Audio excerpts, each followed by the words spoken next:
దేవుడు మన ఎడల చూపిన తన అపారమైన ప్రేమను బట్టి, దేవుడు మన ఎడల చూపిన తన అద్భుతమైనటువంటి కృపను బట్టి, మన ప్రభువును మనం నిండైన మనస్సుతో మనం ఆరాధించ బద్ధులమై ఉన్నాం.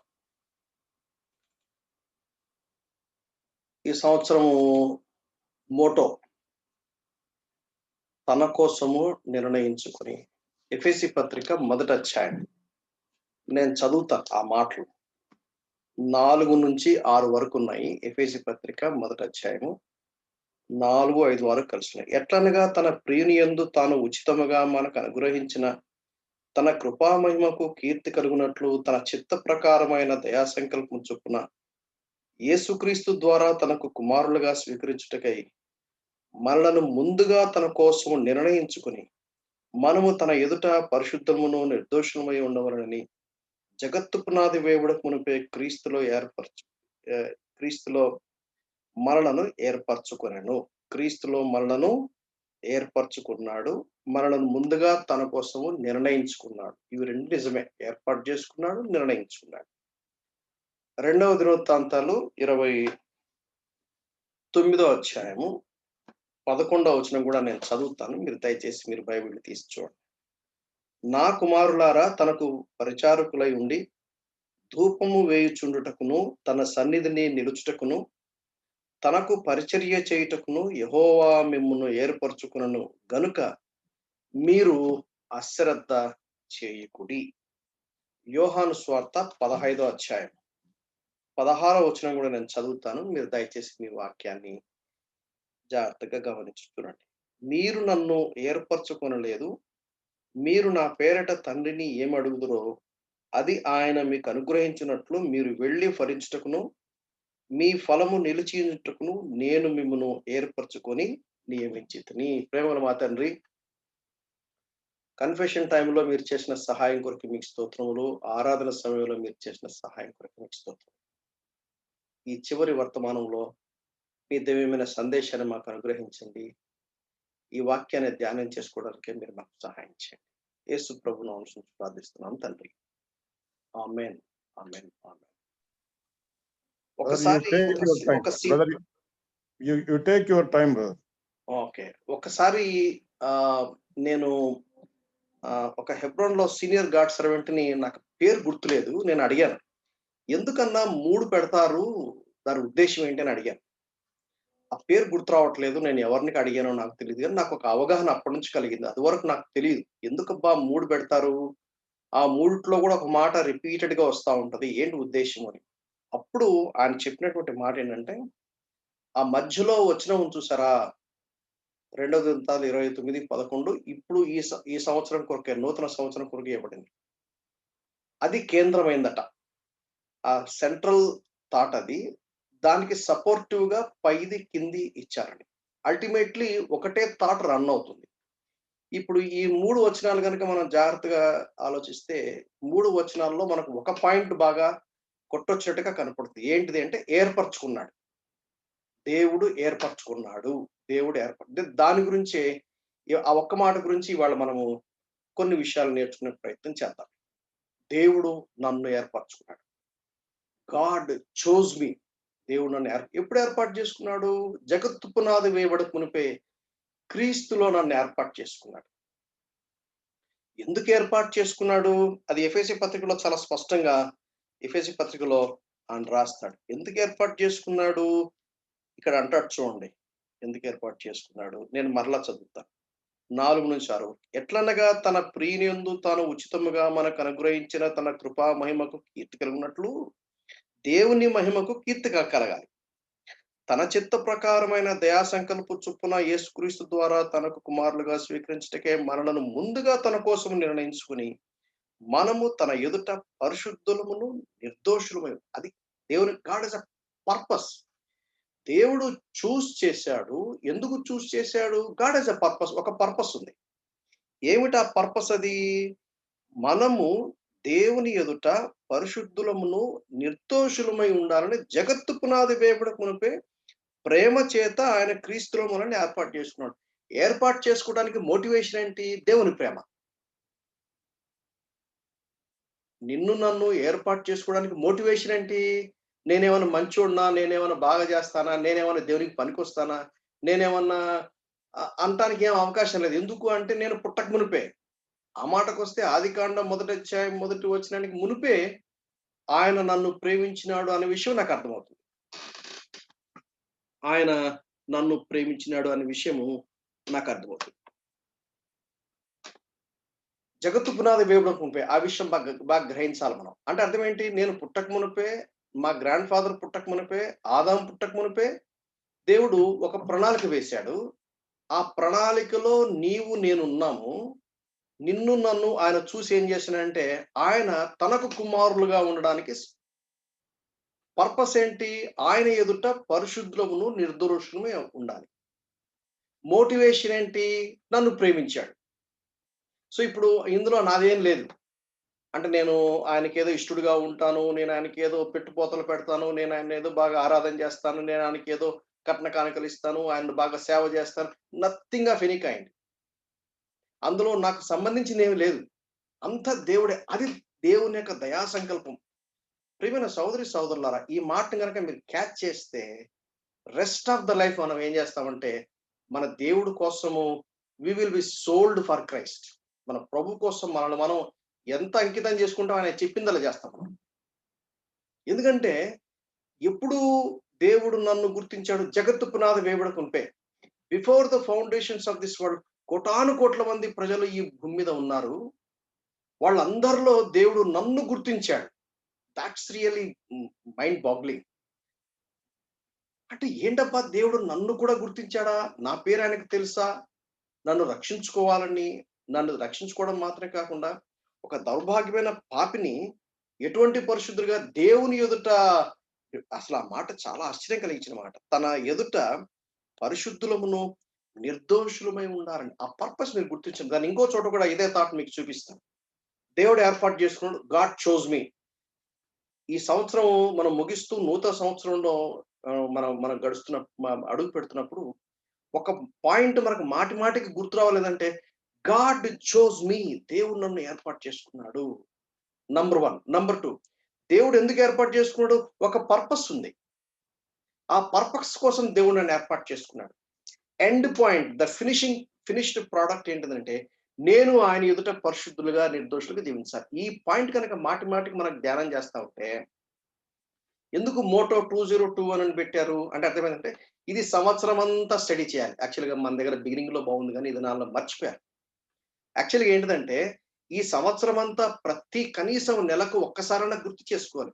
దేవుడు నన్ను ఏర్పాటు చేసుకున్నాడు. దేవుడు నన్ను ఏర్పాటు చేసుకున్నాడు. దేవుడు నన్ను ఏర్పాటు చేసుకున్నాడు. ఎందుకు?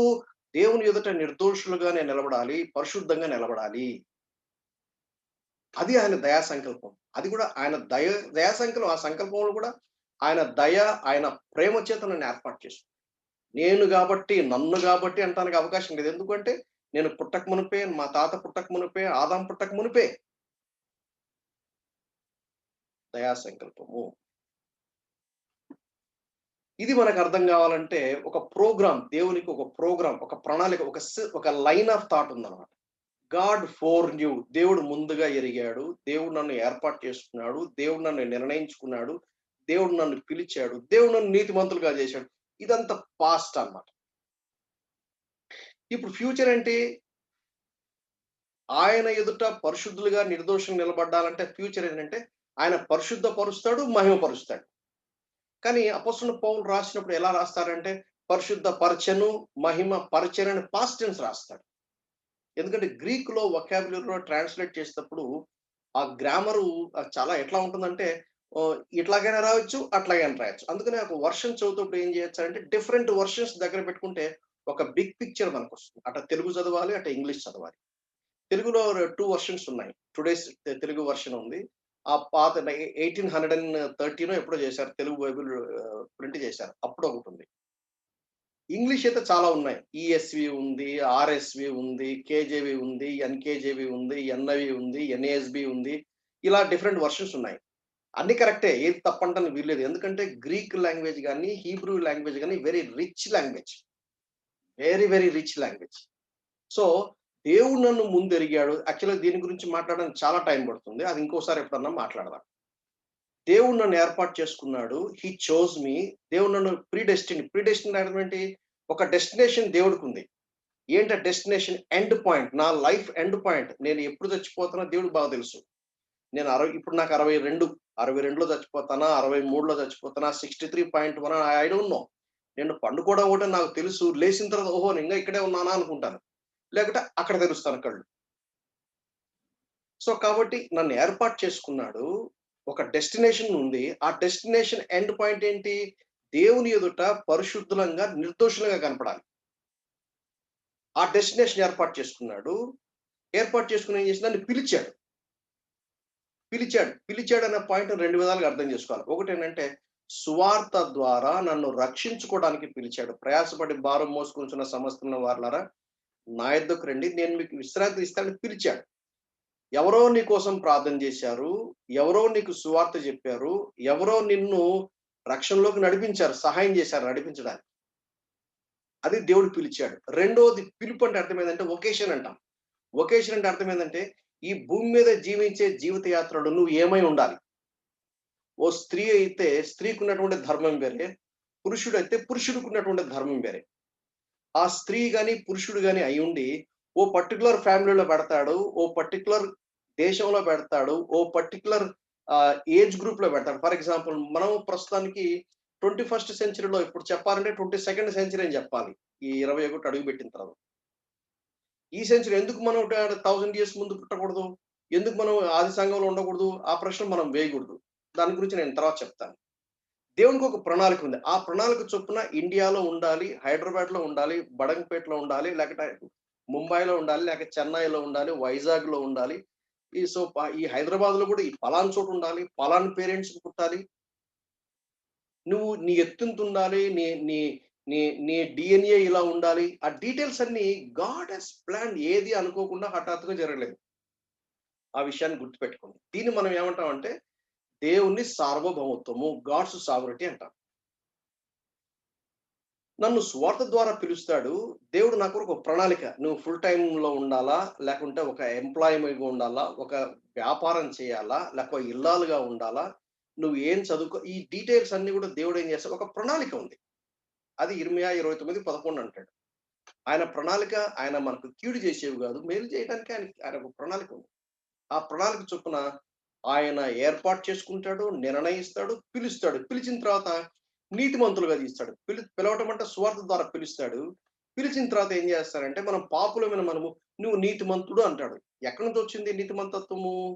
మన నీతి క్రియలు మురికి పేరికలే. అయితే క్రీస్తు 2 కొరింథీ 5:21 మనం ఆయన యందు దేవుని నీతి ఎగునట్టు పాపమెరుగని ఆయనను పాపముగా చేసిన అంటే నా పాపమును తన మీద మోపి ఆ యేసుక్రీస్తు యొక్క నీతిని నాకు ఆపాదించాడు. దాన్ని బట్టి నాకు దేవునితో సమాధానం వచ్చింది. యేసుక్రీస్తు ద్వారా విశ్వాసము ద్వారా దేవునితో సమాధానం. అంటే శత్రువుగా ఉన్న నన్ను దేవునితో సంధి చేశాడు. అక్కడ సమాధానం అనే పదం కంటే కరెక్ట్ వర్డ్ ఏందంటే సంధి. నీతిమంతులుగా చేశాడు. నన్ను గనుక యేసుక్రీస్తు నీతి నా పైన ఆపాదించుకున్నట్లయితే నాకు దేవునితో నాకు రిలేషన్‌షిప్ రాదు. రిలేషన్‌షిప్ రావాలంటే కంపల్సరీ నన్ను నీతిమంతులుగా తీర్చాలి. అది ఎలా చేశాడు? యేసుక్రీస్తు వారి నీతి నా అకౌంట్‌లో ఎసాడు. నా పాపమును తన మీద మోపుకున్నాడు. సో, అట్లా నన్ను విమోచించాడు. నీతిమంతుడిగా తీర్చాడు. ఇది ఒక్కసారే జరుగుద్ది. మాటి మాటికి జరగదు. ఒక్కసారి జరుగుతుంది. ఆ తర్వాత సాంక్టిఫై చేస్తాడు. పరిశుద్ధపరుస్తాడు. దినదినము నన్ను ముందే పరిశుద్ధునిగా పిలిచాడు. కానీ దినదినం నన్ను పరిశుద్ధపరుస్తూ ఉంటాడు. 2020 దాటిపోక మునుపు నేను ఈ 12 నెలల్లో దేవుడు తన వాక్యం ద్వారా నన్ను శుద్ధి చేశాడు. యోహాను 17:17 ఆయన వాక్యం ద్వారా నన్ను ప్రతిష్ఠిస్తాడు. అంటే ప్రత్యేకపరిచాడు. నన్ను పరిశుద్ధపరిచాడు. ఆ పరిశుద్ధత అనేది మోరల్ హోలీనెస్ కావచ్చు. దాన్ని కూడా డిఫరెంట్ పర్స్పెక్టివ్‌లో మనం దాన్ని మాట్లాడొచ్చు. అల్టిమేట్‌లీ యేసుక్రీస్తు వారి పోలికలోకి మార్చబడాలి. ఇంకొక మాటలో చెప్పాలి. అప్పుడు మహిమపరుస్తాడు. యాక్చువల్‌గా మహిమపరచడం అంటే దేవుడు తన మహిమను ఎవరికి ఇచ్చేవాడు కాడు. యెషయా గ్రంథంలో చాలా చక్కగా చూస్తాం. అయినా సరే యోహాను సువార్త 17 అధ్యాయంలో హై ప్రీస్ట్‌లీ ప్రేయర్ అంటారు. అస్ ఎ బ్యూటిఫుల్ ప్రేయర్. ఆ హై ప్రీస్ట్‌లీ ప్రేయర్‌లో తండ్రి నువ్వు నాకు ఏ మహిమ ఇచ్చావో ఆ మహిమను నేను వీళ్ళకి ఇస్తున్నాను అంటాడు. అబ్బో! చాలా ఆశ్చర్యం కలిగించే మాట. దేవుని మహిమను మనకివ్వటమా? అది చాలా ఆశ్చర్యం. ఆ దేవుని మహిమను పొందలేకపోవటమే పాపం. మనకు తెలుసు రోమపత్రిక 3:23లో దేవుని మహిమను పొందలేకపోతున్నారు. రక్షణ పొందిన తర్వాత యేసుక్రీస్తు వారు సెలవులో చేసిన గొప్ప విమోచన కార్యం తర్వాత విశ్వాసం ద్వారా దేవుడు నన్ను రక్షించిన తర్వాత ఏం చేస్తానంటే నన్ను పరిశుద్ధపరుస్తాడు. నన్ను ఎంత పరిశుద్ధపరుస్తాడో నన్ను అంత మహిమపరుస్తాడు. ఈ మహిమపరచడం భూమి మీద కొంత మట్టుకుంటుంది. కానీ నిత్యత్వంలో అప్పుడు ఆయనను ఉన్నట్టుగా నేను చూస్తాను గనక ఆయన మహిమను చూడాలంటే ఆయన మహిమను నేను పాలుభాగస్తులు కావాలి. ఇది చాలా గొప్ప తాట ఇది. ఇంకొంచెం మనం ముందుకెళ్దాం. ఇది స్టెప్ అన్నమాట. రోమపత్రిక 8వ అధ్యాయం 28వ వచనాన్ని గనక కరెక్ట్‌గా చదివితే మనకు ఇంకా బాగా అర్థమవుతుంది. ఇదే పాయింట్‌ను ఇలా చదివితే బాగా దేవుని ప్రేమించు వారికి అంటే అది హ్యూమన్ రెస్పాన్సిబిలిటీ. నా బాధ్యత. అంటే నేను పరిశుద్ధపరచబడుతూ రావాలి. నేను పరిశుద్ధపరచబడుతూ రావాలంటే మరి ఈ సంవత్సరం అంతా నేను ఎంత మటుకు పరిశుద్ధపరచబడుతూ వచ్చాను? అంటే దేవుడు నా జీవితాల్లో పనిచేస్తాడు. దేవుడు నా జీవితంలో పనిచేయాలంటే నేను సరెండర్ అవ్వాలి. నేను సరెండర్ అవ్వకుంటే దేవుడు బలవంతంగా పనిచేయడు. నేను సరెండర్ అవ్వాలంటే ఎప్పుడు సరెండర్ అవుతాను? నేను ఆయన్ని ప్రేమిస్తాను. మనం కన్ఫెషన్ టైమ్‌లో మనం చూసాం. We love God. ఆయన్ని ప్రేమించడం అంటే అర్థం ఏంటి? ఆయనకి విధేయత చూపించడం. 1 యోహాను 5:3 ఆయన ఆజ్ఞలను గైకొనుటయే ప్రేమించుట. ఆయన్ని ప్రేమిస్తే ఆయనకు లోబడతాను. That's my responsibility. నేను దేవుణ్ణి ప్రేమించకపోతే అనగా ఆయన సంకల్పం చొప్పున పిలవమని దేవునికి ఒక సంకల్పం ఉంది. ఆ సంకల్పం చొప్పున ఆయన ఏర్పాటు చేసుకున్నాడు. ఏర్పాటు చేసుకొని నిర్ణయించాడు. నిర్ణయించి పిలిచాడు. పిలిచి నీతిమంతులుగా తీర్చాడు. నీతిమంతులుగా తీర్చిన తర్వాత పరిశుద్ధపరుస్తున్నాడు. ఆ పరిశుద్ధపరిచే ప్రాసెస్ మేలు కలుగుటకై సమకూడి జరుగుతున్నవని ఎరుగుదుము. ఆయన సంకల్ప చొప్పున పిలవడం అంటే దేవునికి సార్వభౌమత్వం. ఈ 2 విషయాలు బాగా గుర్తుపెట్టుకోవాలి. దేవుడు సార్వభౌముడు. ఏంటి సార్వభౌముడు అంటే ఒక గంట సేపు మాట్లాడొచ్చు దాని గురించి. దేవుని సార్వభౌమత అర్థమైందంటే అన్ని అధికారాలు ఆయన అధికారం కింద ఉన్నాయి. అందరూ కూడా ఆయన రాజు, ఆయన రాజులకు రాజు, ప్రభులకు ప్రభు. ఆయన సెలవు లేకుండా తల వెంట్రుక రాలి కింద పడదు. ఆకాశంలోని ఒక పక్షి రాలి కింద పడాలంటే దేవుని సెలవు కావాలి. అరణ్యములోని మహా వృక్షాలు ఎన్నో ఉన్నా కూడా ఒక ఆకు రాలి కింద పడాలంటే ఆయన సెలవు కావాలి. అది గుర్తుపెట్టుకోండి. That is God సావరిటీ. ఆయన సెలవు లేకుండా నథింగ్ విల్ హ్యాపెన్. మోడీ సీట్ల మీద కూర్చోవాలా, దిగాలా ఆయన సెలవు ఉండాలి. ఆయన సెలవు లేకుండా ఏదీ జరగదు. ఎట్ ద సేమ్ టైం దేవుడు మానవులకు స్వేచ్ఛ ఇచ్చాడు. దేవుడు మానవుని స్వరూపంలో చేయబడ్డాడు. అందులో ఒక భాగం ఏమిటి? స్వేచ్ఛ. ఆ స్వేచ్ఛ అంటే ఇట్స్ నాట్ కంప్లీట్ ఫ్రీడమ్. ఒక బౌండరీ సెట్ చేశాడు. ఆ స్వేచ్ఛలో నాకు దేవుని యొక్క సార్వభౌమత్వంలో నాకు స్వేచ్ఛ కల్పించాడు. యాక్చువల్ 2 సిద్ధాంతాలు ఉన్నాయి. కాల్వినిజం, అర్మినిజం అని. అర్మియానిజం ఏం చెప్తుందంటే అంతా నాకు అప్పగిచ్చాడు, దేవుడు వదిలేశాడు. కాల్వినిజం ఏం చెప్తుంది? అంతా దేవుడే చేస్తాడు, నాకే సంబంధం లేదు. Both are wrong. దాన్ని తులిప్ అంటారు. TULIP. కాల్వినిజంలో దాని గురించిన వివరణ చాలా వేరేగా ఉంటుంది.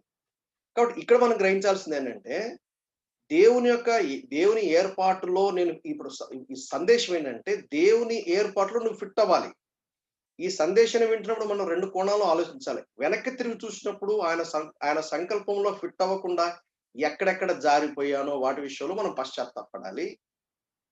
At the same time New Year వచ్చినప్పుడు అట్లీస్ట్ 2021లో ప్రభు రాకడ ఆలస్యమే నేను ఇంకా బ్రతికుంటే నేను ఏవైతే కోల్పోయానో వాటిని తిరిగి సమకూర్చుకోవాలి. David recovered all. 1 సమూయేలు 30 అధ్యాయంలో చూస్తాం.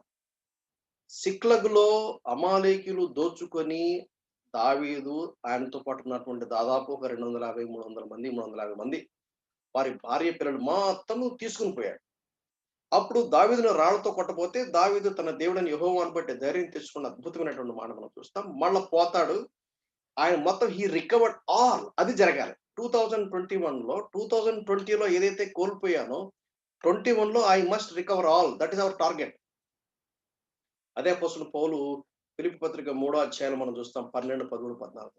నేనేదో సాధించాలని నేను అనుకోను. అయితే ఒకటి చేస్తాను. వెనక ఉన్నవి మర్చి ముందున్న వారి కొరకు నా కొరకు ఒక గోల్ ఉంది. ఆ గోల్ ని రీచ్ అవ్వడానికి వెళ్తాను. Paul had a goal. 1 కొరింథీ 9వ అధ్యాయంలో ఉంటాడు. గురి ఎద్దకే పరిగెడుతున్నాను అంటాడు. మనమంతా గోల్లెస్ లైఫ్. అందుకనే ఒక పరుగు పందెం చెప్పాడు. నేను నా పరుగు తుదముట్టిస్తున్నాను. ఎందుకంటే గోల్ ఉంది. గోల్ దగ్గరికి వెళ్తాడు. We have to reach the goal. ఆయనకు అర్థమైంది. నా పరుగు తుదముట్టిచ్చారంటే I'm going to die for God అని ఆయనకు అర్థమైంది. దేవుని ప్రేమించు వారికి మానవుని బాధ్యత. ఆయన సంకల్ప చొప్పున పిలువని వారు. దేవుని యొక్క సార్వభౌమత్వం చొప్పున ఆయనకు ఒక సంకల్పం ఉంది. అంటే అర్థం ఏంటి? దేవుడు ఎవరిని కన్సల్ట్ చేయడు. దేవుడు ఎవరికీ తన ప్లాన్ చెప్పడు. ఆయన ఏర్పాటు చేసుకుంటాడు. ఆయన నిర్ణయిస్తాడు. ఆయన ఎగ్జిక్యూట్ చేస్తాడు. అయిన తర్వాత మనకు అర్థమవుతుంది. దాన్ని డిక్రేటివ్ విల్ ఆఫ్ గాడ్ అంటారు ఇంగ్లీష్‌లో. డిక్రేటివ్ విల్ ఆఫ్ గాడ్ అని అంటారు. డిక్రేటివ్ విల్ ఆఫ్ గాడ్. ఆ తర్వాత దాన్ని ఆయన నన్ను పిలిచినప్పుడు నాకొక వొకేషన్ ఉంది. నాకొక పని పెట్టాడు. నాకొక బాధ్యత ఇచ్చాడు. ఈ భూమి మీద జీవించినంత కాలము ఒక బాధ్యత ఇచ్చాడు. ఆ బాధ్యతను నేను గ్రహిస్తూ అదే పద్ధతిలో, అదే పందాలో, అదే ట్రాక్‌లో నేను పోతూ రావాలి. ఆ దేవుడు నన్ను ఏ వొకేషన్ దేవుడు నాకు ఏ బాధ్యత అప్పగిచ్చాడో, ఏ పిలుపు నాకు అది అర్థం కాకపోతే తెగిన గాలిపటంలాగా ఇటు పోతాను, అటు పోతాను, ఇటు పోతాను. అలా కాకుండా ఒక గురి నీకు అర్థం కావాలంటే, ఒక డైరెక్షన్ నీకు అర్థం కావాలంటే, అది దేవుడు తన సర్వోత్వంలో ఆయన దివ్యమైన దేవుని యొక్క వాక్యములో అవన్నీ నా కొరకు పొందుపరిచాడు. దీన్ని ఏమంటారంటే ప్రిసెప్టివ్ విల్ అంటారు. డిక్రేటివ్ విల్ ఆఫ్ గాడ్ అంటే అది ఎవరికీ తెలియదు. అయిన తర్వాత అర్థమవుతుంది. నేను పురుషుడు అవ్వాలా? స్త్రీ అవ్వాలా? మా పేరెంట్స్‌ని కన్సల్ట్ చేయడు దేవుడు. జగత్తు పునాది వేయబడక మునిపే ఏర్పాటు చేసుకున్నాడు. ఏర్పాటు చేసుకొని ఏం చేశాడు? నిర్ణయించాడు. ప్రీడెస్టిన్ చేశాడు. ప్రీడెస్టిన్ చేసి ఏం చేశాడు? పిలిచాడు. పిలిచి నీతిమంతుడు చేశాడు. నన్ను రక్షించుకున్నాడు. రక్షించిన తర్వాత నన్ను పరిశుద్ధపరుస్తున్నాడు. మనం ఆ ప్రాసెస్‌లో ఉన్నప్పుడు మనం. అయితే ఇంకా ఎవరైనా ఈ సందేశాన్ని వినేవాళ్ళు రక్షణ పొందకపోతే జాగ్రత్తగా వినండి మాటలు. ఈ సందేశాన్ని నువ్వు వింటున్నావు. యేసుప్రభు నీ కోసం చనిపోయాడని నీకు అర్థమైంది. యేసుప్రభు నీ స్థానములో నీవు చేసిన పాపములకు రావాల్సిన క్రయాన్ని ఆయనే నిన్ను ప్రేమించి నీ కోసం ప్రాణం పెట్టాడు.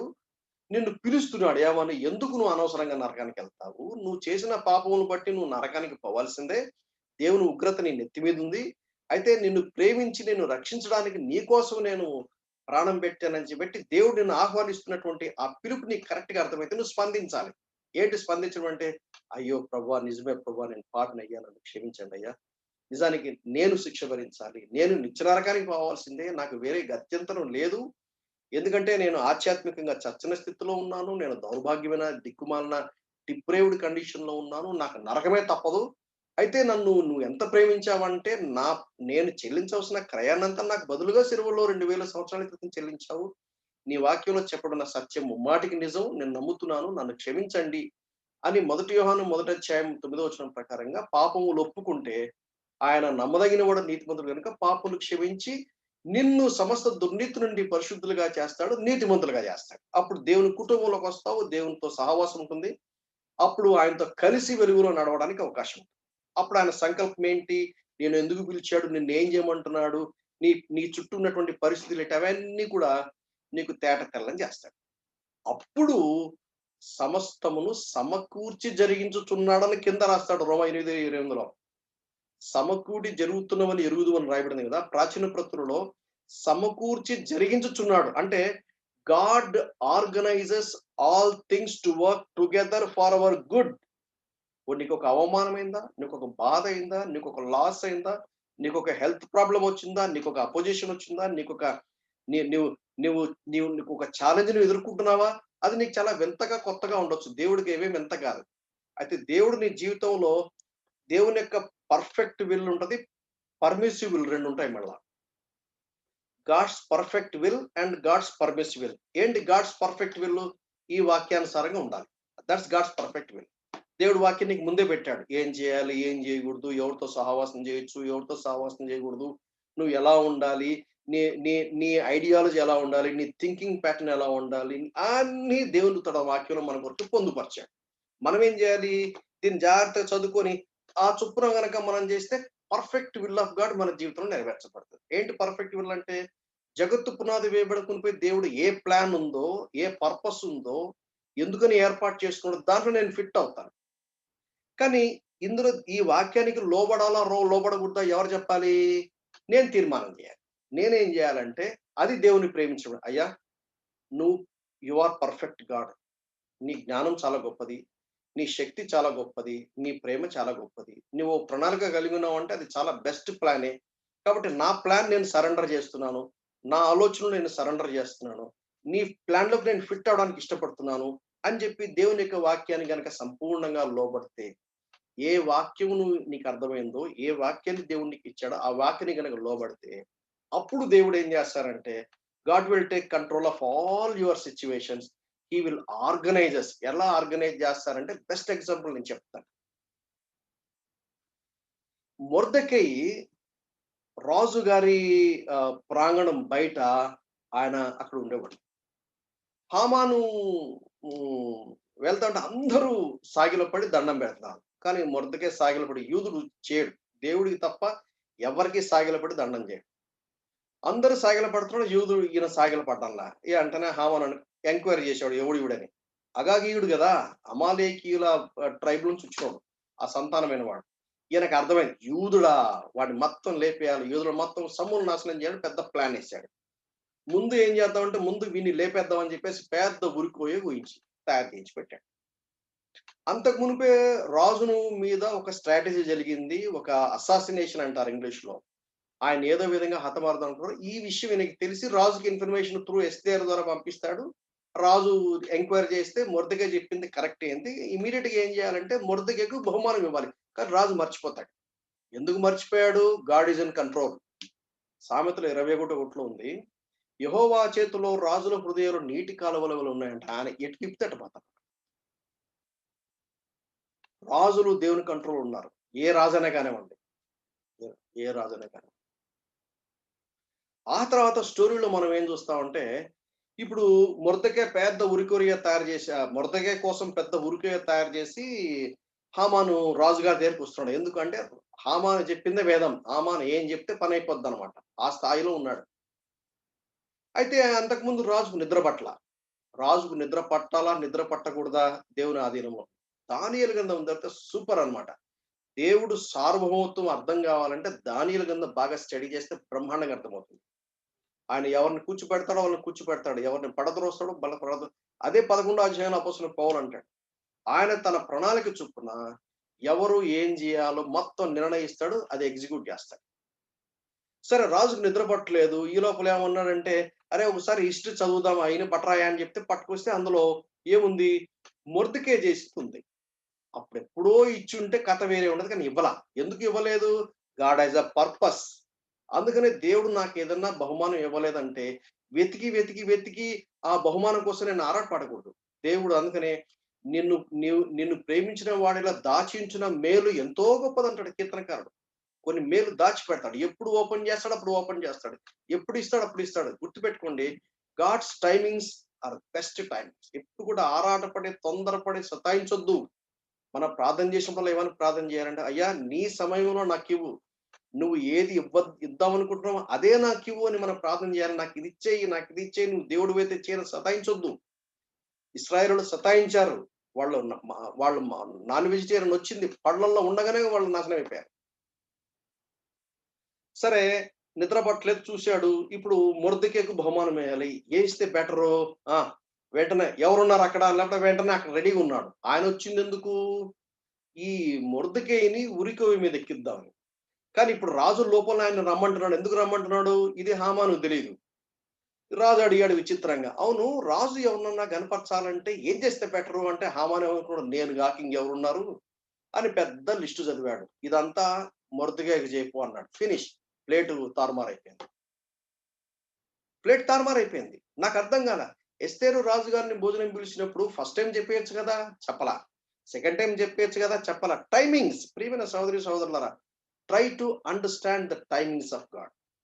ఆ దేవుని సమయాలు పసిగట్టి దేవుని సమయానికి లోబర్చుకోవాలి. ఆయన బలిష్టమైన హస్తం కింద అణిమణిగి ఉండండి. ఆయన తగిన సమయంలో నీకు హెచ్చిస్తాడు. తగిన సమయానికి హెచ్చిస్తాడు. నీకేమి ఇవ్వాలి, ఎప్పుడు ఇవ్వాలి, దట్ ఈస్ గాడ్ సావరిటీ. అందుకనే దేవుడు మేలు కలుగుటకే సమకూర్చి జరిగించుచున్నామని ఎరుగుదుము. నీకు తెలుసా ఆ సంగతి? నీకు తెలుసా? Do you know that God is on the throne?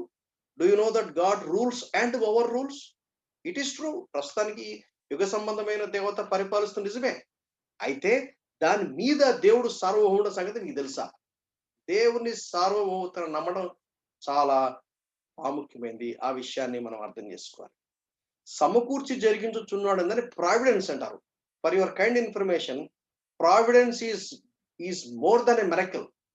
మామూలుగా మిరకిల్ అంటే అర్థం ఏంటి? Something which is super natural. Natural గా జరిగేది కాదు, సూపర్ న్యాచురల్. అయితే ప్రావిడెన్స్ అంటే ఇంకా that is much more than super natural. ఎట్లా అంటే థింగ్ షుడ్ ఫాల్. ఆ టైము, ఆ ప్రజలు, ఆ సిట్యుయేషన్స్ అలా దేవుడు ఆర్గనైజ్ చేస్తాడు. ప్రియమైన సహోదరి సహోదరులారా, నా లైఫ్‌లో ఈ మధ్య కాలంలో నేను చూశాను. ఈ పాండమిక్ సిట్యుయేషన్‌లో దేవుడు తన హస్తంను నడిపిస్తూ ఏ విధంగా మమ్మల్ని గైడ్ చేశాడో, నేను ఇంకొక బ్రదర్ మీ ఇద్దరం కూర్చొని డిస్కస్ చేస్తా ఉంటే దేవుడు ఏ విధంగా ఆశ్చర్యం. నేను మరలా చెప్తున్నాను. దేవుని యొక్క ప్రణాళికలో నువ్వు ఫిట్ అయి ఉన్నావా లేదా నీకు మాటి మాటికి నీకు అర్థమవుతుందా? తెగిన గాలిపటంలాగా అయోమయంగా ఉండటం గాదు. నీకు ఏం చెప్పాలంటే yes Lord you are faithful. నువ్వు నన్ను నడిపిస్తున్నావు. నువ్వు నన్ను నేను నీ ప్రణాళికలోనే ఉన్నాను. నేను నీ నీ ప్రణాళికలో ఫిట్ అయి ఉన్నాను. నా సొంత ప్లాన్స్ కాదు ఇవి. నేను చేసేదంతా నీ ఇష్టానుసారంగా నేను చేస్తున్నాను. అపోస్తల కార్యంలో దేవుడు పేతురుని నడిపించాడు, పౌలుని నడిపించాడు, బర్నబాను నడిపించాడు, యాకోబుని నడిపించాడు. అపోస్తల కార్యంలో కంప్లీట్ అవ్వలా. ఇప్పుడు మనల్ని కూడా నడిపిస్తా ఉన్నాడు. రేపు పొద్దున లిఖితమైతే నీ గురించి, నా గురించి ఏం చెప్పాలంటే పరిశుద్ధాత్మ దేవుని చేత నింపబడ్డాడు. పరిశుద్ధాత్మ దేవుని చేత నడిపించబడ్డాడు. పరిశుద్ధాత్మ ఈ వ్యక్తి ద్వారా ఇలా కార్యం చేశాడు, ఇలా కార్యం చేస్తే మనకు తెలీదు ఎవరెవరు ఎలా స్పందించారు. Everything God knows it. God writes in a record. 2020 గద్దించనయింది. 2021లోకి మనం ఎంటర్ కాబోతున్నాము. What is your story? What is your story? Do you know అన్ని సమకూర్చై జరిగించుచున్నాడా? అవన్నీ మేలు కోసమేనా? ఆ మేలును if if it is good, how good is that good? I don't know. నాకు అర్థం కాదు ఇది మేలని. యోసేపును ఆయనని గుంటలో పడేశారు. యాక్చువల్‌గా చంపాలి. అయితే దేవుడు అనుమతించలేదు. ఈయన చంపడం ఎందుకు? అదిగో వాళ్ళు పోతున్నారు వాళ్ళకి అమ్మేస్తే డబ్బులు కూడా వస్తాయి కదా! నాయనకి కావాలంటే ఏదో స్టోరీ చెప్పేద్దాంలే అని అనుకున్నారు. అమ్మేశారు. యోసేపుకి తెలుసా ఎందుకు అమ్మేశారో? ఏమో అసలు ఆశ్చర్యపోతుండే. ఏంటి నేను నా కళ గురించి చెప్పాను. నా తప్పేముంది? నా తండ్రి నన్ను ఒక పని మీద పంపించాడు. ఆ పని మీద నన్నేంది వీళ్ళు ఇట్లా చేస్తున్నారే? ఏం అర్థం దానికి. వీళ్ళేమనుకున్నారు ఇడిపించుకున్న అసూయ అప్పటిదాకా. ఆ విచిత్రమైన రంగులు గల చొక్కా ఎన్ని ప్రాబ్లమ్స్ తెచ్చిపెట్టింది. పైగా ఈ పొయ్యి ఏం చేసి వాళ్ళ డ్యాడీకి చెప్పేవాడంట. వాళ్ళ అన్నలు చేసే కథలన్నీ కూడా. ఇప్పుడు ఎందుకు అమ్మబడాలి? We have no reason. పోనీ చక్కగా పోయి పోతిఫర్ ఇంట్లో చేరుకున్నాడు. అక్కడ ఎంతో ఫెయిత్‌ఫుల్‌గా పని చేస్తా ఉంటే, ఇప్పుడు ఆయన ఒక చిన్న ప్రాబ్లమ్‌లో ఇరుక్కున్నాడు. నీతిగా నిలబడ్డాడు. దేవుడి కోసం ఒక స్టాండ్ తీసుకున్నాడు. నేను దేవునికి వ్యతిరేకంగా ఎట్లా పాపం చేస్తాను? ఎట్లా అనగలడు ఆ మాట? ఎక్కడి నుంచి వచ్చింది దానికి ఆ మాట? ఇంట్లో యాకోబు దగ్గర నేర్చుకున్నాడు తండ్రి దగ్గర. తండ్రి దగ్గర నేర్చుకున్నాడు. నేను నా దేవునికి వ్యతిరేకంగా ఎట్లా పాపం చేస్తాను? అంటే ఎక్కడి నుంచి స్టార్ట్ అయిందది? ఎప్పటినుంచో స్టార్ట్ అయింది. ఇత్తనం వేశారు. అందుకనే తల్లిదండ్రులు పిల్లలకి ఎటువంటి ఇత్తనాలేయాలంటే, వాక్యము యొక్క సత్యము లోతుగా నాటుకొని పోతే వాళ్ళు అమెరికాకి పోయినా, ఎక్కడికి పోయినా మన బంగారం సక్కగా అయితే ఎక్కడికి పోయినా ఏం కాదంటారు చూసినారా? ఆ వాక్యం కరెక్ట్‌గా లోపల పడితే అంతే. ఫరో కూడా ఈయన కూడా అదే అన్నాడు. ఫరో కోర్ట్‌లోకి పోయాడు మోషే. దేవుని ప్రజలతో నింద గొప్పమని ఒక తీర్మానం చేశాడు. ఎక్కడి నుంచి వచ్చిందది? చిన్నప్పుడే ఇంట్లో ఒక బీజం ఏశారు. ఒక బీజం ఏశారు. యోసేపుని తీసుకుపోయి జైల్లో పడేశారు. No defence. ఆయనకి విట్‌నెస్సే లేదు. No witness. ఏంటి దేవుడు ఎక్కడున్నాడు? Where is God when such things are happening అని ప్రశ్నించేవాళ్ళు చాలా మంది ఉన్నారు. బహుశా యోసేపుకి అంత పరిజ్ఞానం ఎక్కడి నుంచి వచ్చిందో ఐ డోంట్ నో. అక్కడ ఉన్నాడు. అక్కడ చిన్న మిస్టేక్ చేశాడు. అందుకనే 2 ఇయర్స్ పోస్ట్‌పోన్ అయింది. జైల్లోంచి రాజుగారి దగ్గరికి వెళ్ళిన తర్వాత అప్పుడు ఎలిగింది. అరెరెరెరే! దేవుడు నన్ను ఎందుకు ఇలా తీసుకొచ్చాడా? లేకపోతే ఒక ఆర్డినరీ పె ఒక సామాన్యమైన వ్యక్తి ఫరో ఐగుప్తులోని రాజు కోర్ట్‌లోకి చేరటం ఏంటి? అక్కడ ఒక రాజుగారి స్థానంలో ఒక ప్రధానమంత్రిగా ఉండటం ఏంటి? We cannot imagine that. God knows ఎవరిని, ఎప్పుడు, ఎక్కడ, ఎలా పెట్టాలో. దావీదు గొర్రెలు కాసుకునేవాడు. తీసుకుపోయి ఇశ్రాయేలుకు రాజులుగా చేశాడు. దావీదుకి అర్థం కాల. ఏందబ్బా అరణ్యంలో సౌలు నా ఎంట పడ్డమేంటి? నేనైతే ఏమనుకునేవాడిని తెలుసా? ఎందుకీ తలకాయ నొప్పి ప్రశాంతంగా ఏదో గొర్రెలు కాసుకునేవాడిని. నన్ను రాజుగారి కోర్ట్‌లోకి తీసుకురావడం ఎందుకు? ఈ అరణ్యంలో కుక్కని తరిమినట్టుగా తరమడం ఎందుకు? దావీదు అనుకోని ఉంటాడు బహుశా. అయితే దావీదు ఒక రాజుగా కావాలంటే ఒక క్యారెక్టర్ కావాలి. దావీదు ఒక రాజుగా నిలబడాలంటే యుద్ధ ప్రావీణ్యం కావాలి. ఎక్కడి నుంచి వచ్చింది? అది వరకు ఏది ఒడిసెల రాయి ఇసడమే తెలుసు. అయితే ఎప్పుడైతే కొంతకాలం సౌలు దగ్గరున్నాడో, అక్కడి నుంచి అరణ్యంలోకి పోతుంటే దేవుడు ఆయన్ని బిల్డప్ చేసుకుంటూ వచ్చాడు. బిల్డప్ చేసుకుంటూ వచ్చాడు. ఒక రాజుగా తయారు చేసాడు. ప్రియమైన సహోదరి సహోదరులారా, నీ లైఫ్‌ని ఒకసారి వెనక్కి తిరిగి చూసుకుంటే, దేవుడు నిన్ను ఏర్పాటు చేసుకున్నాడు. దేవుడు నిన్ను నిర్ణయించాడు.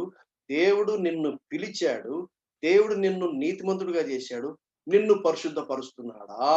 ఏంటి పరిశుద్ధపరచడం అంటే? ఆయన సన్నిధిలో పరిశుద్ధులుగా ఆయన సన్నిధిలో నిష్కలంకులుగా నిలబడాలి. అది ప్లాన్. ఇంకొక మాటలో చెప్పాలంటే యేసుక్రీస్తు వారి స్వరూపం నీలో రావాలి. వచ్చిందా అనేది? యేసు ప్రభువులాగా మాట్లాడుతున్నావా? యేసు ప్రభువులాగా క్షమిస్తున్నావా? యేసు ప్రభువులాగా ఆదరిస్తున్నావా? యేసు ప్రభువులాగా జీవిస్తున్నావా? That is the target. Providence. ఏంటి ప్రావిడెన్స్ అంటే? Things falling in its place. Remember, God is in control. God is in control. పేతురు చెప్పాడు, నువ్వు పోయి గాలమయ్యి ముందు ఒక చేప వస్తుంది, దాని నోరు తెలుసు, ఒక ఒక కాయిన్ వస్తుంది, నీకు నాకు సుంకం చెల్లించమన్నాడు. God knows it. రాత్రంతా ప్రయాసపడ్డారు, ఏం జరగల. నువ్వు కుడివైపున వలవేమన్నాడు, వాళ్ళు లాగడానికి వాళ్ళ వల్లగాలి. కరెక్ట్ సంఖ్య చెప్పారు. Do you know this God? ఈ దేవుడు నీ దేవుడేనా? ఈ దేవుడు నేను నడిపిస్తున్నాడా? ఇక్కడ 2 విషయాలు మనకు అర్థం కావాలి. దేవుని యొక్క సార్వభౌమత్వము, మానవుని యొక్క బాధ్యత. ఇవి 2 చాలా ప్రాముఖ్యమైనది. ఇది తెలుసుకోవడానికి ఇంకా కొంచెం మనం ముందుకెళ్దాం. రోమపత్రిక 8వ అధ్యాయము 29, 30 చూస్తే ఇదే మనకు జ్ఞాపకం వస్తుంది. ఇందాక మీకు ఏదైతే చెప్పానో అది మీకు ఒకసారి మీకు వాక్యంలో చూపిస్తాను. ఎందుకనగా అంటే 28వ వచనంలో చెప్పాడు. ఆయన సంకల్ప చొప్పున పిలవడం వారికి, దానికి కరెక్షన్ అన్నమాట. ఎందుకంటే అందుకొని వెనక్కెళ్ళాలి. 28వ వచనం మనం ఇందాక ఆల్రెడీ చూసాం. దేవుని ప్రేమించు వారికి అనగా ఆయన సంకల్ప చొప్పున పిలవడం వారికి మేలు కలుగుటకే సమస్తమును సమకూర్చి జరిగించుచున్నాడు. ఎందుకనగా తన కుమారుడు అనేక సహోదరులో జ్యేష్ఠుడగునట్లు దేవుడు ఎవరిని ముందు ఎరిగెనో, గాడ్స్ ఫోర్ నాలెడ్జ్, వారు తన కుమారునితో సారూప్యం గలవారుటకు వారిని ముందుగా నిర్ణయించెను. ప్రీడెస్టిన్డ్. ఓకే, అది దేవుని యొక్క సార్వభౌమత్వం. God sovereignty of God. ఆ తర్వాత వారు తన కుమారునితో సారూప్యం గలవారుటకు, that is the purpose of God. దేవుని యొక్క సంకల్పం ఏంటి? ప్రతి విశ్వాసి పౌల్లాగా ఉంటాం కాదు, మోషలాగా ఉంటాం కాదు, యెహోషువలాగా ఉంటాం కాదు, లేకుంటే తిమోతిలాగా ఉంటాం కాదు, అపోలోలాగా ఉంటాం, అంతకంటే కాదు. యేసు ప్రభువే, that is the ultimate target. సంఘం అంతా ఏకమవ్వాలి. ఈ సంఘము క్రీస్తులో లీనమవ్వాలి. అది దేవుని యొక్క ప్రణాళిక. యేసుక్రీస్తు స్వరూపం రావాలి. ఆ తర్వాత ఏం చేశాడు? వారిని పిలిచాడు. God called. గాస్పల్. ఏంటి కాలింగ్ అంటే? త్రూ గాస్పల్ కావచ్చు. అందుకని 2 పేతురు 1:10 ఏమన్నాడు? మీ విషయమైన ఏర్పాటును పిలుపును నిశ్చయం చేసుకున్నట్టుకు జాగ్రత్త పడుడి అన్నాడు. అంటే వీ షుడ్ నో ఇట్. పిలిచిన తర్వాత ఏం చేశాడు? నీతిమంతులుగా తెచ్చాడు. ఓకే. ఆ తర్వాత స్ట్రెయిట్ అవే మహిమపరిచాడని చెప్పాడు. అది 2 తెస్సలోనికేయులు 2వ అధ్యాయం 13, 14 వచనాలను చూస్తే పరిశుద్ధ పరిచయం మధ్యలో వస్తుంది. ఎందుకంటే దేవుని యొక్క వాక్యంలో అన్ని ఒకే చోట ఉండవు. ఇక్కడ దాన్ని ఏమంటారంటే సిస్టమాటిక్ థియాలజీ అంటారు. సిస్టమాటిక్ థియాలజీ అంటే గాడ్స్ ఒక ఒక ఒక ఒక ఒక టాపిక్‌ను, ఒక ఇష్యూని గురించి మాట్లాడినప్పుడు ఎక్కడెక్కడ రాశాడో దాన్ని ప్రాపర్‌గా కాంటెక్స్ట్ మిస్ అవ్వకుండా, కాంటెక్స్ట్ కరెక్ట్‌గా ఫిట్ అవుతూ అవన్నీ గ్యాదర్ చేసి ఒక ప్రాపర్ ఆర్డర్‌లో పెట్టాలి. పెడితే ఏమవుతుంది? మహిమపరచను అనేది సాంక్టిఫికేషన్ తర్వాత వస్తుంది. సాంక్టిఫికేషన్ అవ్వకుండా మహిమపరచబడడం జరగదు. ఖచ్చితంగా నీతిమంతులుగా తీర్చబడిన తర్వాత మహిమపరచబడడానికి మధ్యలో పరిశుద్ధపరచబడాలి. పరిశుద్ధపరచబడకుండా అటెట్లా మహిమపరచబడడం జరుగుతుంది? జరగదు. దేవుడు ఎవరిని ముందు ఎరిగాను. యాక్చువల్‌గా ఫోర్ నాలెడ్జ్ దాని గురించి చాలా సేపు మాట్లాడొచ్చు. అయితే ఇప్పుడు నేను దాని గురించి ఏం ప్రస్తావించను. తర్వాత ఇంకోసారి ఎప్పుడన్నా మాట్లాడతాను. ప్రిడెస్టిన్డ్, కాల్డ్, జస్టిఫైడ్, గ్లోరిఫైడ్ ముందు సాంక్టిఫైడ్ రావాలి. దీనికి ముందు ఎఫెసీ పత్రిక 1వ అధ్యాయం మనం జోడించామనుకోండి. ఈ రోమపత్రిక 8వ అధ్యాయము 28, 29, 30కి 2వ తెస్సలోనికేయులు 2వ అధ్యాయం 13, 14, ఎఫెసీ పత్రిక 1వ అధ్యాయం 4, 5, 6 అవి 2 గాని ముందు పెట్టుకున్నాం అనుకోండి. అప్పుడు ఏం రావాలి? Foreknowledge, shows me, predestined me, called me, justified me, sanctified me, glorified me. That is the line of action. కానీ ఇందులో ఏది ముందు ఏది వెనుక అనేది ఎగ్జాక్ట్లీ చెప్పడం మనకు కొంచెం కష్టం. ఎందుకంటే మనకు ఆ జ్ఞానం సరిపోదు. ఇంకొక విషయం మీకు గుర్తుపెట్టుకోవాలి. దేవుడు మానవుడు ఎక్కడైతే కలుస్తాడో అక్కడ మిస్టరీ ఉంటుంది. ఎందుకంటే దేవుని యొక్క జ్ఞానం, మానవుడి జ్ఞానం ఎక్కడ కుదురుతుందండి? అంత అర్థం కాదు. కొంచెమే అర్థం. కాబట్టి ఆ మిస్టరీని మనం అర్థం చేసుకొని by faith we try to receive the truth. దేవుని ప్రేమించు వారికి అంటే హ్యూమన్ రెస్పాన్సిబిలిటీ. ఏంటి హ్యూమన్ రెస్పాన్సిబిలిటీ? Obedience, surrender. ఆయన తన సంకల్పంతో పిలిచాడు అంటే అది దేవునికి సార్వభౌమత్వం. సమస్తము సమకూడి జరుగుతున్నవి ఎరుగుదును. ప్రావిడెన్స్. ప్రావిడెన్స్ అంటే things following in its place. ఏం జరగాలి? ట్రాన్స్ఫర్మేషన్ జరగాలి. పరిశుద్ధపరచబడాలి. పర్పస్ ఏంటి?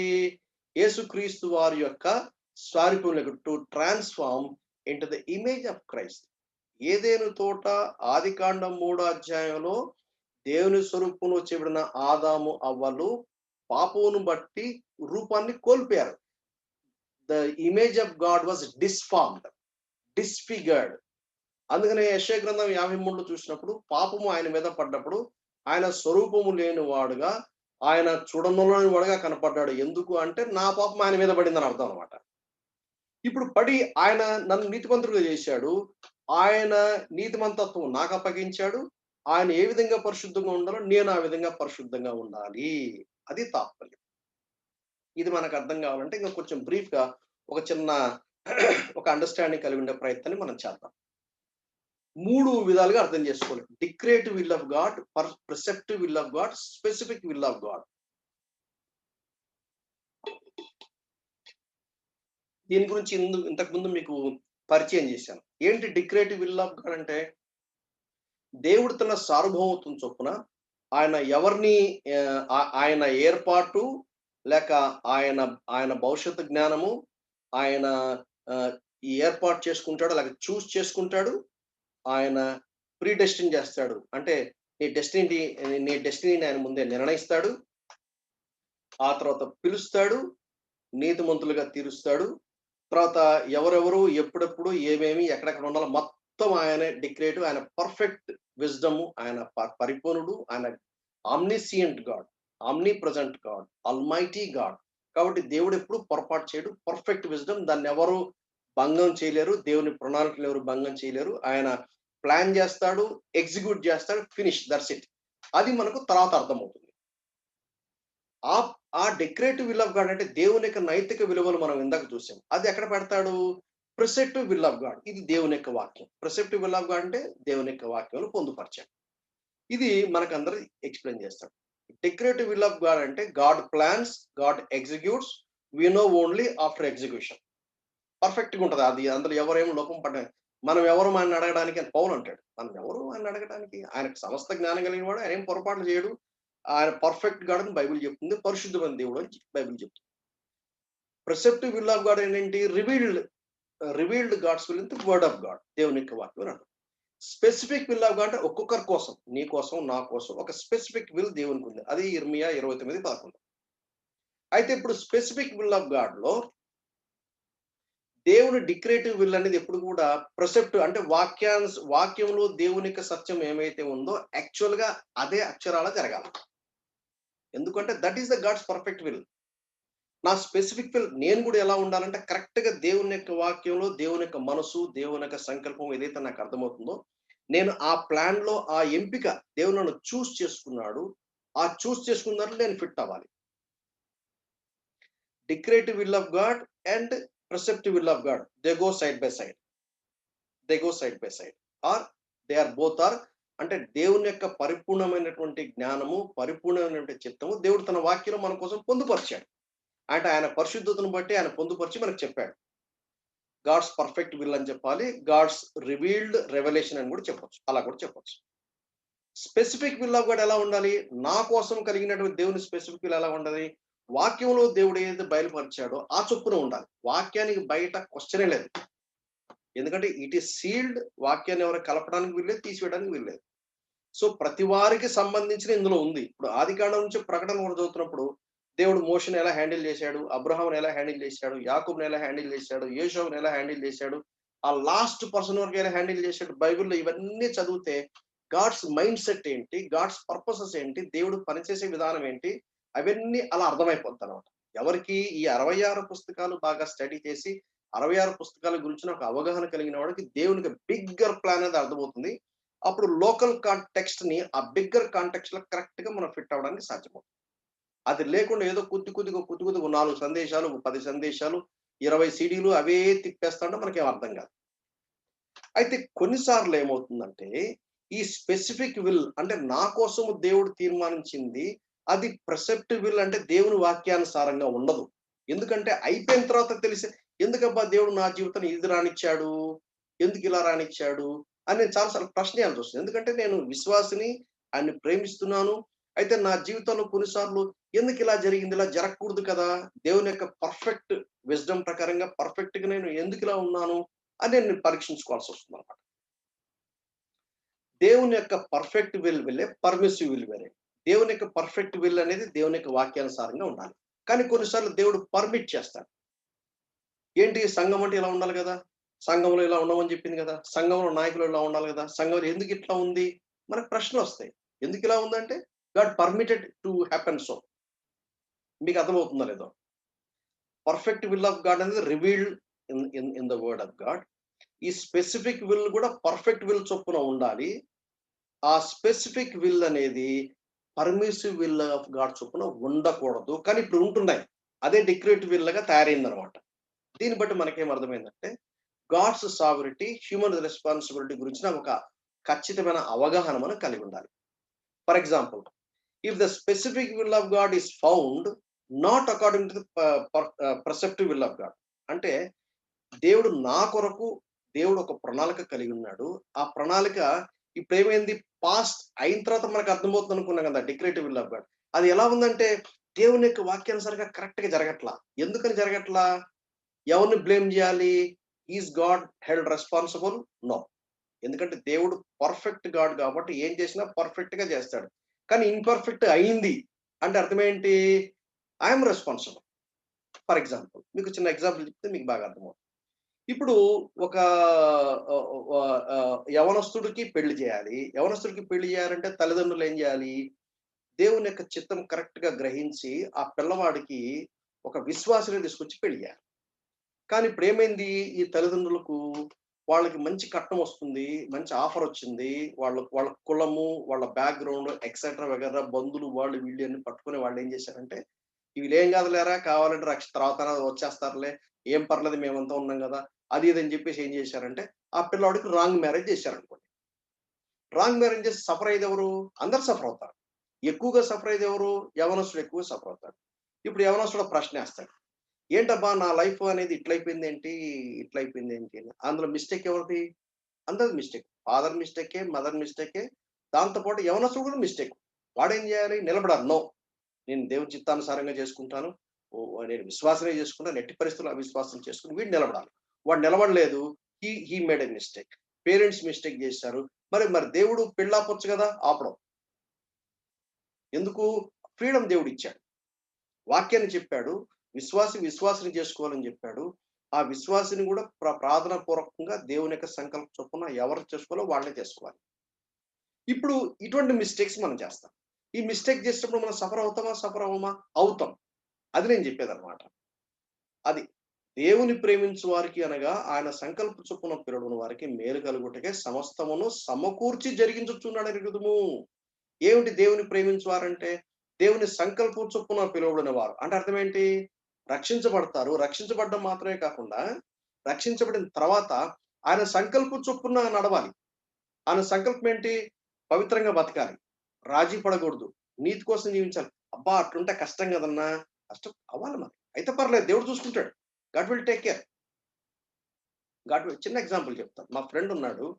దాదాపు ఒక 1 వీక్ నుండి ఆయన నాకు కాల్ చేస్తున్నాడు. మేము చాలా సేపు మాట్లాడుకుంటున్నాం. ఆయన ఏం చెప్తున్నాడంటే ఆయనకు పెద్ద ఆఫీసర్ అండి. పేర్లు వివరాలు చెప్పాను. ఎందుకంటే నేను ఆయన దగ్గర పర్మిషన్ తీసుకోలేదు. చెప్పొచ్చో చెప్పకూడదో.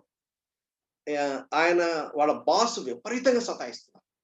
బాస్ ఎవరంటే చీఫ్ ఇంజినియర్. ఈయన ఎవరంటే executive engineer. Is a big man. She is also big man.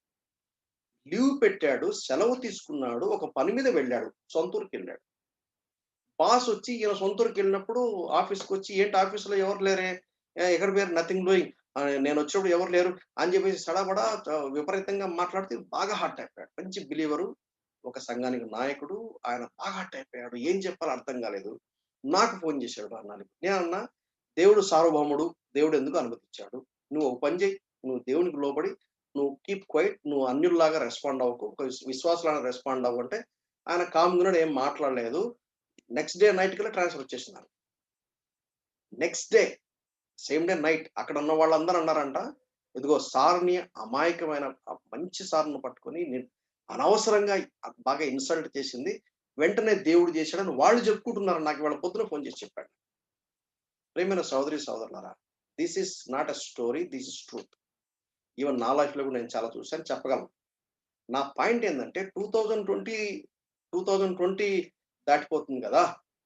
2020 దాటిపోతుంది. 21లోకెళ్తున్నావు. మరి ఇన్ని సంవత్సరాలు నువ్వు బతికావు గదా! దేవుని సంకల్పం చొప్పున బతికావా? కనీసం ఇప్పుడైనా సరే మనం సిగ్గుపడి, మన పొరపాట్లు మనం ఒప్పుకొని, హడావిడిగా, తొందరపడి, మనం దేవుని సన్నిధిలో కనిపెట్టకుండా, దేవుని పైన ఆధారపడకుండా, దేవుని యొక్క ఆత్మ నడిపింపుల్లో చొప్పున ఆయన ప్రణాళికలో ఉన్నామనే ధైర్యంతో మనం ముందుకు సాగిపోవాలి. వాళ్ళు దేవుని ప్రేమించేవాళ్ళు. దేవుని సంకల్పం చొప్పున అప్పుడు మేలు కలుగుటకే సమస్తమును జరిగించుచున్నాడని ఎరుగుదుము. దేవుని సార్వభౌమత్వం మానవుని బాధ్యత. దేవుని సార్వభౌమత్వం ఏంటి? ఆయన చేసుకుంటాడు. ఆయన ప్రీడెస్టిన్ చేసుకుంటాడు. ఆయన పిలుస్తాడు. ఆయన నీతిమంతులకు తీస్తాడు. ఆయన సాంక్టిఫై చేస్తాడు. అది చేసేది predestine before the foundations of this world. ఆయన called me and justified me through gospel and through the vocation. Sanctify చేసేదనేది that is as we respond to God's call. అది నా బాధ్యత. అదే దేవుణ్ణి ప్రేమించడం అంటే. అప్పుడు God causes all things work together for good. ఇప్పుడు స్టోరీ మనకు అర్థమైంటది. ఈ వచనాన్ని ఎంతమంది క్లెయిమ్ చేస్తారండి. నీవేమో దేవుణ్ణి ప్రేమించవు. నీవేమో నీ ఇష్టానుసారంగా జీవిస్తావు. దేవుడెందుకు why should God calls all things to work together for good? No, it won't happen. It won't happen. It won't happen. అప్పుడు దేవుడు మహిమపరుస్తాడు. వై సఫరింగ్స్ క్లుప్తంగా నేను క్లోజ్ చేస్తాను. Why sufferings? I did a wrong decision. నేను ఒక wrong decision చేస్తే దేవుడు దాన్ని గాయబ్ చేస్తాడా? Nothing doing. God is a God of justice. If you do a mistake definitely you'll pay for it. నేను ఉన్నాను, 60 దాటింది. నాకు డాక్టర్ ఏం చెప్తే నువ్వు నడవాలయ్యా అన్నాడు. నేను నడవాలి అంతే. నేను నడవకుండా నేను దాన్ని 196 కారణాలు చెప్పినా గానీ అవి సక్సెస్ అయితే అవ్వచ్చు కానీ but I will pay for it. ఇక్కడ నేను దేవుని సేవ చేస్తున్నాను కాబట్టి దేవుడు నన్ను చూస్తున్నట్టుగా ఉండి ఇది ఆటోమేటిక్‌గా మేనేజ్ చేయడు. నేను వాక్ చేయాలంటే వాక్ చేయాల్సిందే. స్వీట్లు తినొద్దంటే తినొద్దు అంతే. That's all. దేవుడు ఒక డాక్టర్ ద్వారా చెప్పాడు. సో, నేను ఏం పాయింట్ చెప్పదలుచుకున్నానంటే, నువ్వు if you do a mistake you will pay for it. Don't think that ఏదో ఉపవాసం ఉండి ప్రార్థన చేస్తే ఆటోమేటిక్‌గా దేవుడు దాన్ని అది చేయడు. అందుకనే మనం ఏం చేయాలంటే, మన బాధ్యత, నా బాధ్యత నేను సక్రమంగా నెరవేర్చాలి అంతే. That's all. Wrong decision by me. Suppose నా మట్టుకు నేను క్లియర్‌గా ఉన్నాను. నేనేం కానీ నా ఫ్యామిలీ మెంబర్స్ చేశారు. ఫ్యామిలీ మెంబర్‌లో ఒక పొరపాటు అందరూ సఫర్ అవుతారు. బట్ అక్కడ దేవుడు ఏం చేస్తాడు? గ్రేస్ చూపిస్తాడు. ఎందుకంటే నీ మట్టుకు your hands are clean. Your heart is clean. You have no hidden agenda. కొన్నిసార్లు ఫారెన్ వరల్డ్‌లో ఉన్నాం గనక తప్పనిసరిగా మనకొస్తుంది. ఒక తేనెటీగని ఎవరో అట్లా కదిపారు. కదిపినప్పుడు ఏం చేస్తుంది? ఆ తేనెటీగలు ఆ ఏరియాలో పోయిన వాళ్ళందరిని కరుస్తుంది. నీకు బాధ్యత లేకపోవచ్చు. Because we are in the common grace అదే. కామన్ గ్రేస్ అంటే అందరికి దేవుడు సూర్యుడు ఉదయిస్తున్నాడు. అందరికి దేవుడు నీళ్లు ఇస్తున్నాడు. అందరికి దేవుడు ఆక్సిజన్ ఇస్తున్నాడు. దీన్ని కామన్ గ్రేస్. సువార్త చెప్పేటప్పుడు you are in a danger. అంటే వాడేమంటాడు? నాకు ఉద్యోగం ఉంది. ఎంజాయ్ చేస్తున్నా. నేనెక్కడ డేంజర్ ఉన్నాను వాడు అనుకుంటున్నాడు. ఎందుకు జరుగుతుందంటే కామన్ గ్రేస్ ఉంది కాబట్టి. కామన్ గ్రేస్ విత్‌డ్రా చేసినప్పుడు వాడికి అర్థమవుతుంది. అలాగే ఫాలెన్ వరల్డ్‌లో ఉన్నాం కాబట్టి భూకంపం వస్తే అందరికి ఆ ఊర్లో వాళ్ళందరికి ఎఫెక్ట్ అవుతుంది. మంచోడికి, చెడ్డోడికి. ఇప్పుడు కరోనా వైరస్ వచ్చింది. బిలీవర్స్‌కి రాలేదా? వస్తది. బిలీవర్స్‌కి వచ్చినంత మాత్రాన వాళ్ళు దుర్మార్గులందమా? అనటానికి వీల్లేదు. డాక్టర్స్ ఉన్నారు, బిలీవర్స్ ఉన్నారు. వాళ్ళు ట్రీట్మెంట్ ఇచ్చారు. వాళ్ళు చనిపోయారు. అంటే వాళ్ళేమన్నా పాపం చేశామని అనటానికి వీల్లేదు. ఎందుకంటే we are in the fallen world. అయితే దేవుడు అక్కడ స్పెషల్ గ్రేస్ చూపిస్తాడు. సో గాడ్స్ డిసిప్లిన్ పాపం చేసినప్పుడు తప్పనిసరిగా దేవుడు ఏం చేస్తాడంటే డిసిప్లిన్ చేస్తాడు. అది ఎక్కడ? రైట్ ఆన్ ది ఎర్త్, భూమి మీదనే. సమాధిని దాటిన తర్వాత నీకు ఏ రివార్డ్ ఇవ్వాలి? నీకు కిరీటం ఇవ్వాలా? నీకు సింహాసనం ఇవ్వాలా? ఏ గ్లోరీలో ఉండాలి? దేవుణ్ణి సేవించే విషయంలో, దేవునితో పాటు రాజ్యం పరిపాలించే విషయంలో ఏ డిగ్రీలో, ఏ స్టేటస్‌లో ఉండాలనేది ఈ భూమి మీద జీవించిన దానిపై దేవుడు నీకు తీర్మానం చేస్తాడు. సో గాడ్ డిసిప్లిన్ ఎందుకు చేస్తాడు? నువ్వు పాపం చేశావు. నిన్ను ప్రాపర్ ట్రాక్‌లో పెట్టాలి. నిన్ను ట్రాక్‌లో పెట్టాలంటే నీకు సెన్స్ రావాలి. నువ్వు మామూలుగా చెప్తే వినవు కదా! ఎట్లా చెప్పాలో దేవుడు చెప్తాడు. ప్రాపర్ ట్రీట్‌మెంట్‌లో దేవుడు చెప్తాడు. ప్రాపర్ ట్రాక్‌లో తీసుకొస్తాడు. అందుకనే we need to thank God. వెనక్కి తిరిగి చూసి God you are faithful. You are good God. You are wonderful God. నువ్వు నా జీవితంలో పలానా డిసిప్లిన్ చేసినావు. అందుకనే నేను దారిలోకి వచ్చిన. అదే కీర్తనకారుడు అంటాడు, నన్ను గద్దించడం, నన్ను తైలాభిషేకం. కానీ జనాలకి అది ఇష్టం లేదు. జనాలకి ఇష్టం లేదు. నేను శ్రమ రాకమునుపు నేను త్రోవ విడిచాను. శ్రమ వచ్చిన తర్వాత నేను దారిలోకి వచ్చాను. కాబట్టి దేవుని ప్రజలకు శ్రమలొచ్చాయంటే, అది నువ్వు పొరపాటు చేశావా? ఇతరులు పొరపాటు చేశారా? బికాస్ ఆఫ్ కామన్ గ్రేస్‌కు పారలెల్‌గా common graces for positive and negative సెన్స్‌లో కామన్‌గా ఇతరులకు వచ్చినప్పుడు వాళ్ళతో పాటు నీకు వచ్చుద్ది. అలా రావచ్చు. లేదా తప్పు చేసినప్పుడు దేవుడు పనిష్ చేస్తుండొచ్చు. అది ఎందుకు అంటే పరిశుద్ధతలో పాల్గొనటానికి. For the glory of God is very few. చాలా కొద్ది మంది. యోబు లాంటి వాళ్ళకి దేవుడు ఒక ఏ ఏ తప్పు లేకపోయినా, ఏ ఏ నేరం చేయకపోయినా గూడా దేవుని యొక్క వాక్యము నిమిత్తము, క్రీస్తు నిమిత్తము, క్రైస్తవుడైనందుకు, సువార్త ప్రకటించినందుకు, దేవుడి కోసం ఒక స్టాండ్ తీసుకున్నందుకు రివార్డ్ చాలా అబండెంట్‌గా వస్తుంది. సో, కాబట్టి అల్టిమేట్‌లీ లూకా సువార్తలో మనము ఒక మాట మనం చూస్తాం. ఏంటిదంటే, ఎవరికి ఆ మాట నేను చదువుతాను. ఎందుకంటే చదవాల్సిందే. ఎందుకంటే దెబ్బలు తగులుతాయి. కొద్ది మందికి కొన్ని దెబ్బలు తగులుతాయి. కొంతమందికి ఎక్కువ దెబ్బలు తగులుతాయి. లూకా సువార్త 12వ అధ్యాయం. ఎవరికి ఎక్కువగా ఇవ్వబడిందో వారి దగ్గర నుంచి ఎక్కువగా కోరబడుతుందని నేను చదువుతాను చూడండి. తన యజమానుని చిత్తమెరిగి ఉండియు సిద్ధపడక, ఆయన చిత్తము చొప్పున జరిగింపక ఉండు వానికి అనేకమైన దెబ్బలు తగులుతాయి. అంటే తెలిసి చేస్తే అనేకమైన దెబ్బలు తగులుతాయి. 48వ వచనం. అయితే తెలియక దెబ్బలకు తగిన పనులు చేసిన వానికి కొద్ది దెబ్బలే తగులుతాయి. దెబ్బలు గ్యారంటీ పడతాయి. అందుకని వి షుడ్ నో. ఈ భూమి మీద ఉన్నప్పుడే వి మస్ట్ నో. దెబ్బలకు తగిన పనులున్నాయి. ఆ పనులు ఎవరు చేసినా పడతాయి. దెబ్బలకు తగిన పనులు చేయకుండా మనం జాగ్రత్త పడాలి.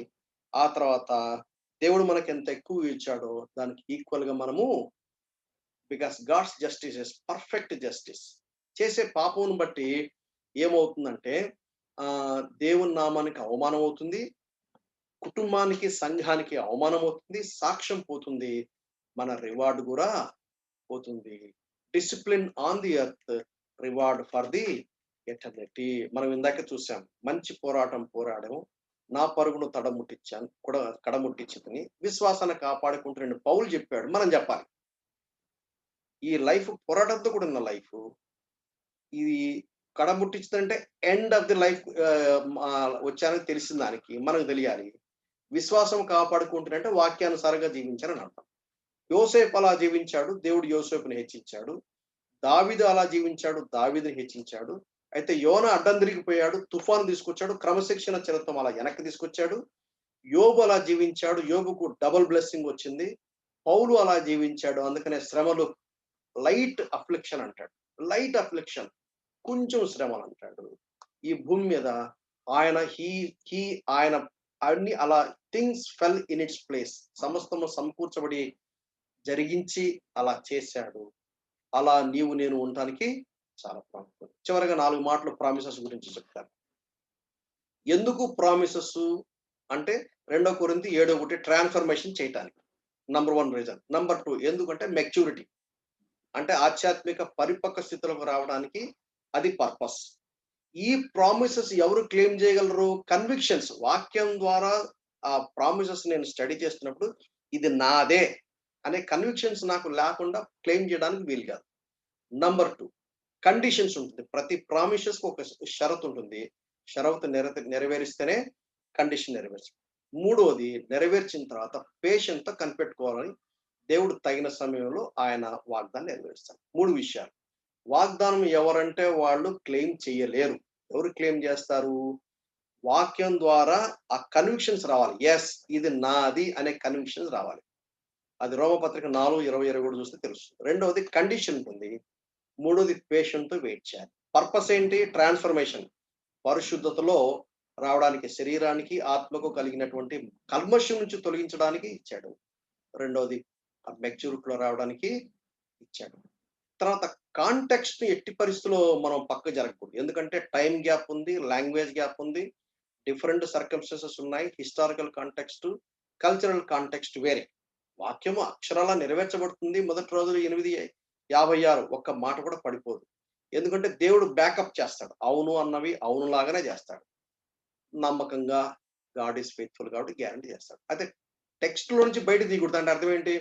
కొన్ని మెస్సయానిక్ ప్రామిసెస్ ఉంటాయి. అది పట్టుకొని నాదంటే కుదరదు. అది మెస్సయానిక్‌గా యేసు ప్రభు కోసం. కొన్ని ఎక్స్‌క్లూజివ్‌గా అబ్రాహాంకి ఉన్నాయి. కొన్ని ఎక్స్‌క్లూజివ్‌గా డేవిడ్‌కి ఉన్నాయి. కొన్ని ఎక్స్‌క్లూజివ్‌గా అపోస్తలుల పౌలు, కొన్ని ఎక్స్‌క్లూజివ్, కొన్ని జనరల్‌గా ఉన్నాయి. అది జాగ్రత్తగా స్టడీ చేసి జనరల్‌గా అందరికి చెందినవి మనం క్లెయిమ్ చేయాలి గానీ, పర్టిక్యులర్ కాంటెక్స్ట్‌కి ఉన్నవి అది క్లెయిమ్ చేయటం వల్ల ఉపయోగం లేదన్న సంగతి చాలా మందికి తెలీదు. ఈ విషయాలు మనం గుర్తుపెట్టుకొని, ఆ చొప్పున జీవించుటకు దేవుడు మనకు సహాయము చేయును.